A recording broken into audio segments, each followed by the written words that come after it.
আমি এই দায়িত্ব নিয়েছি, যারা এই 5 ওয়াক্ত নামাজ যথাযথভাবে আদায় করবে আমি আমার জান্নাতে তাদেরকে আমি প্রবেশ করাবো।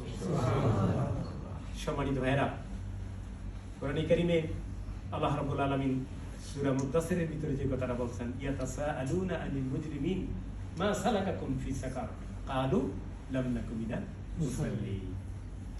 কাল হাশরের ময়দানে বিচার ফায়সালার পর জাহান্নামীরা জাহান্নামে থাকবে, জান্নাতীরা জান্নাতে থাকবে। কিন্তু আল্লাহ পাক এমন একটা সিস্টেম করবেন, এই উভয়কে কি করতে পারবেন? দেখতে পারবেন, দেখার সুযোগ হবে। এটা এই জন্য যে জান্নাতীরা কত সুখে আছে, কত নাজ নেয়ামতে আছে, জাহান্নামীরা যেন সেটা কি দেখে, এবং জাহান্নামীরা কত কষ্ট আছে, জান্নাতীরা যেন সেটা দেখে। তখন এরকম অনেক পরিচিত লোকের সাথে দেখা হবে, কেউ জান্নাতি কেউ জাহান্নামী। আল্লাহ পাক এই কথা এখানে বলছেন। তখন জান্নাতীরা জাহান্নামীদেরকে প্রশ্ন করবে, ইয়াতাসাআলুনা আনিল মুজরিমিন, মুজরিমদেরকে, যে মা সালাকাকুম ফি সাকার, কিসে তোমাদেরকে আজকের এই কঠিন অবস্থায় ফেলেছে? তখন তারা আফসোস করতে করতে বলবে, লাম নাকু মিনাল মুসাল্লিন, আমরা নামাজি ছিলাম। কোরআন কারীমের এই আয়াত স্পষ্টভাবে সাক্ষ্য দিচ্ছে যে নামাজ ছাড়ার কারণে মানুষ বেশিরভাগ কোথায় যাবে? জাহান্নামে। তাহলে এই নামাজ কি আমরা ছাড়বো না ধরবো? জীবনে কখনো আত্যাগ করবো? এরপরে সূরা মরিয়মে আল্লাহ রাব্বুল আলামিন স্পষ্ট বলে দিয়েছেন, আদাউস সালাতা ওয়াত্তাবাউশ শাওয়াত ফাসাউফা ইউলকাউনা গাইয়া, যে নামাজকে নষ্ট করলো, ছেড়ে দিল, আর নিজের নফসের অনুসরণ করলো। নফস বলে এই গরমের মধ্যে হেঁটে দিয়ে নামাজ পড়ার কি দরকার, ঘরে পড়ে নাও, অথবা একটু আরাম করে পড়ো। মনে কিনা এরকম নফসের সাথে জিহাদ করে মসজিদে আসতে হয়।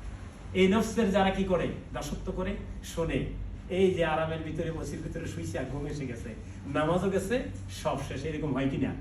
তাদের উদ্দেশ্যে আল্লাহ পাক বলছেন সূরা মরিয়মের ভিতরে, যে যারা নামাজ নষ্ট করলো, নিজের নফসের কি করলো, অনুসরণ করলো, দাসত্ব করলো, তারা অচিরেই জাহান্নামের গাই নামক স্থানে কি হবে?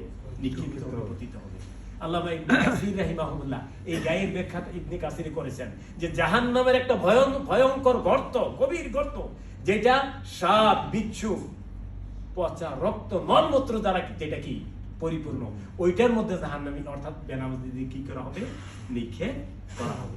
সম্মানিত ভাইরা, আমার আলোচনার শেষের দিকে এসে আমি যে একটা বনি ইসরাঈলের একটা বিষয়, তাফসীরে তাবারিতে এই বিষয়টা এসেছে, যে একটা মহিলা জিনা করেছে। আমি সংক্ষেপে একেবারে সংক্ষেপ করে নিয়ে আসছি আমার আলোচনা। একটা মহিলা জিনা করেছে, তার পেটে জিনার কারণে সন্তান এসেছে, সন্তান ভূমিষ্ঠ হয়েছে। সন্তানকে এই জিনার বেবিচারের বিষয়টা ধামাচাপা দেওয়ার জন্য এই সন্তানকে সে কি করেছে? হত্যা করল। এরপরে তার হোশ আসলো, আমি জিনা করলাম, জিনার মতো মহাপাপ করলাম, কবিরা গুনাহ করলাম, আবার একটা মানুষের জীবনকে কি করলাম? হত্যা করলাম। আমার মতো মহাপাপিনী তো আল্লাহর আকাশের নিচে কেউ নাই। তখন সে অনুশোচনা করে ক্ষমা, আল্লাহর কাছে কিভাবে ক্ষমা পেতে পারে, সে পাগলের মতো হয়ে কি করছে? দিক বিদিক ঘোরাঘুরি করছে। হযরত মুসা আলাইহিস সালামের দরবারে এসে বলল, আল্লাহর পয়গম্বর, আল্লাহ কি আমাকে ক্ষমা করবেন? তো মুসা আলাইহিস সালাম বলছেন, তুমি কি গুনাহ করেছো, কি অন্যায় করেছো? আমি এই অপরাধ করেছি। এটা শোনার পর আপনারা জানেন হযরত মুসা আলাইহিস সালাম জালালি পয়গম্বর বলে ওনাকে, উনি রাগী ছিলেন। এই কথা বলার পর ওই মহিলাকে তিনি প্রচন্ড কি করলেন? রাগান্বিত হলেন এবং মহিলাকে বললেন, তুই আমার সামনে থেকে দূর হয়ে যা। আমি আশঙ্কা করছি তুই যেই পরিমাণ অন্যায় অপরাধ করছিস, আল্লাহ পাকের আকাশ থেকে এখনই কি গজব নেমে এসে আমাদের সবাইকে কি করে দেবে? ধ্বংস করে দেবে। মহিলা ভগ্ন হৃদয় সেখান থেকে বঞ্চিত হয়ে মাহরুম হয়ে চলে গেল। আর সে অধিপতি মহান রব্বুল আলামিন হযরত জিবরাইলকে পাঠালেন, মুসাকে জিজ্ঞাসা করো ওই মহিলাটিকে কেন ফিরিয়ে দিলেন? তার সমাজে কি এর থেকে আরো ভয়ঙ্কর পাপী নাই? এর থেকে আরো ভয়ঙ্কর গুনাহগার নাই? হযরত জিবরাইল আমিন আল্লাহর নির্দেশে মুহূর্তের ভিতরে মুসা আলাইহিস সালামের কাছে আসলেন, এসে কৈফিয়ত তলব করলেন। আল্লাহ জিজ্ঞাসা করছে, কেন ওই মহিলাটিকে আপনি তাড়িয়ে দিলেন? সে তওবা করতে চাচ্ছিল, ফিরে আসতে চাচ্ছিল। ওই সে কি গুনাহ করছে আপনি কি জানেন? জিবরাইল বলছেন, আল্লাহ আমাকে কি করেছেন? জানিয়ে পাঠিয়েছেন। জিবরাইল বললেন, তাহলে এর থেকে কি ভয়ঙ্কর গুনাহগার আপনার কওমের মধ্যে নাই? মুসা আলাইহিস সালাম প্রশ্ন করলেন, এর থেকে আর ভয়ঙ্কর গুনাহগার কে হতে পারে?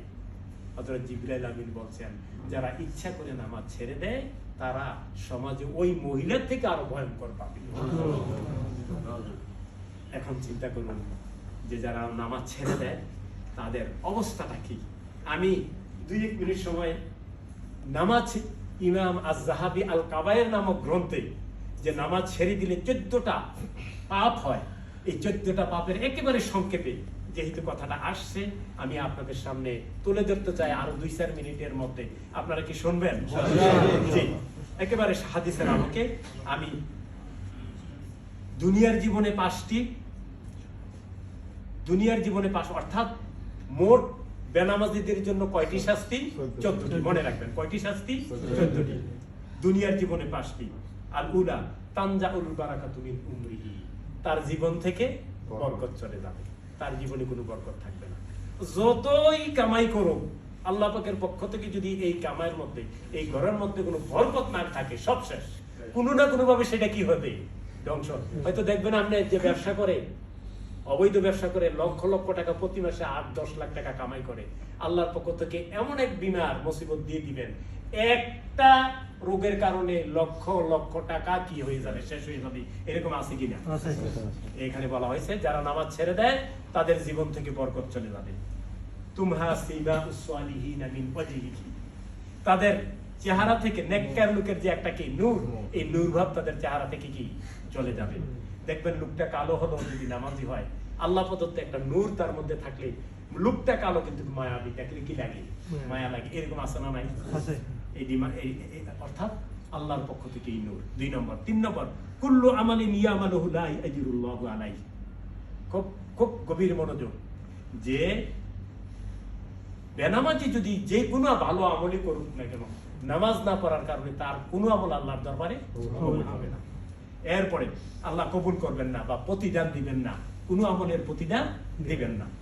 4 নম্বর, লা ইয়ারফাউ লাহু দুআ ইলাস সামা, তার কোনো দোয়া আল্লাহর আকাশে অর্থাৎ আল্লাহর কাছে বুঝবে না। বেনামাজিরা যত দোয়াই করো, তার দোয়া আল্লাহর আকাশে, আল্লাহর কাছে বুঝবে না। 5 নম্বর, লাইসা লাহু হাক্কুন ফিদ দুআই সালিহিন, এই পৃথিবীতে এমন কিছু আবরার লোক আছে, মুস্তাজাবাত দাওয়াত আছে, যাদের দোয়া আল্লাহ পাক কি করেন? যাদের দোয়া আল্লাহ পাক কি করেন? যদি কবুল না করতেন তাহলে দুনিয়া কবেই কি ধ্বংস হয়ে যেত। এই নেককার মানুষের দোয়া, আমরা যখন দোয়া করি, রাসূল শিখিয়েছেন দোয়া করলে নিজের জন্য দোয়া করো না, দোয়া কবুল হওয়ার জন্য অন্যতম একটা শর্ত হচ্ছে যখন নিজে দোয়া করবে তখন সারা দুনিয়ার মুমিন মুমিনাতের জন্য, সকল মাখলুকাতের জন্য কি করবে? দোয়া করবে। তাহলে নেককার মানুষের দোয়া কবুল হয়, কিন্তু বেনামাজির জন্য এটা কাজে লাগবে না। তাহলে এই 5টা হচ্ছে দুনিয়ার জীবনে। মৃত্যুর সময় 3টা, ফাইন্নাহু ইয়ামুতু যালিলা, সে অপদস্থ হয়ে মারা যাবে। ইয়ামুতু জুআন, পিপাসিত অবস্থায়, ক্ষুধার্ত অবস্থায় মারা যাবে। 3 নম্বর, আতশান ওয়ালাউ সুকিয়া বিহারুদ দুনিয়া মা রুবিয়া মিন আতশিহি, এমন পিপাসিত অবস্থায় মারা যাবে সমুদ্রের সকল পানি পান করালেও তার পিপাসা মিটবে না। এই হলো মৃত্যুর সময় 3টি। কবরে 3টি। কবরে কয়টি? 3টি। ইয়াদিকু আলাইহিল কবরে হাত্তা তাখতালিফু আকলা, কবর ভয়ঙ্কর হবে এবং দুই দিক থেকে কবর তাকে কি করবে? চাপা দিবে। আমরা জানি এক পাজর অপর পাজরে চলে যাবে। 1 নম্বর। 2 নম্বর হচ্ছে ইউকাদু আলাইহিল কবর নারান, কবরকে আগুন দিয়ে কি করা হবে? ভরে দেওয়া হবে। লাইলা ওয়া নাহারা, সেটা দিবরাত্রি কবরে কি জ্বলতে থাকবে ওই বেনামাজি। 3 নম্বর, আমি অনেক লম্বা হাদিস, 3 নম্বর, 20 সাপ তার এই কবরে ঢেলে দেবে। একবার ধ্বংসন করলে 70 গজ নিচে যাবে। আবার অন্য বর্ণনা এসেছে একবার ধ্বংসন করলে 70 বছর পর্যন্ত তার বিষক্রিয়া থাকবে, তার শরীরের সকল মাংসগুলি পচন ধরবে, তাই এই দুর্গন্ধে আর কাছে আসবে না, আবার নতুন করে কি করবে? মাংস গজাবে। এই 3টি হলো কবরের মধ্যে। এরপরে 3টি হচ্ছে কি? বিচারের সময়, হাসরের ময়দানে যেদিন আমাদেরকে উঠানো হবে, ফাশিদ্দাতুল হিসাব, তাদের হিসাব হবে কি? কঠিন। এরপরে সাখাতুর রব, সেই দিন তার রবকে সে কি পাবে? রাগান্বিত দেখতে পাবে। ওয়াদুখুলুন নার, সে বিনা হিসাবে জাহান্নামে কি করবে? প্রবেশ করবে। সম্মানিত ভাইরা, সময় আরো আগে শেষ হয়ে গেছে, আমি একটু সময় বেশি নিলাম। তো যেই শাস্তির ভয়াবহ চিত্র আমরা শুনলাম, আমরা কেউ এই শাস্তি সহ্য করতে পারবো না, বা এগুলির জন্য আমরা কেউ আশাবাদীও না। এই শাস্তি থেকে বাঁচতে চাই। আমরা নামাজ পড়ছি, নিজেরা নামাজ পড়বো, পরিবার পরিজনদেরকে নামাজি করতে হবে, নামাজ প্রতিষ্ঠা করতে হবে, জামাতের সহিত নামাজ পড়তে হবে। এখন যেহেতু পরিবার থেকে আমি অনেক দূরে, ফোনের মাধ্যমে পরিবার পরিজনদেরকে বলতে হবে। আর এখানে যেখানে আমি থাকি সেইটি হচ্ছে আমার কি? পরিবার। আমার অন্যান্য লোকদেরকেও নামাজের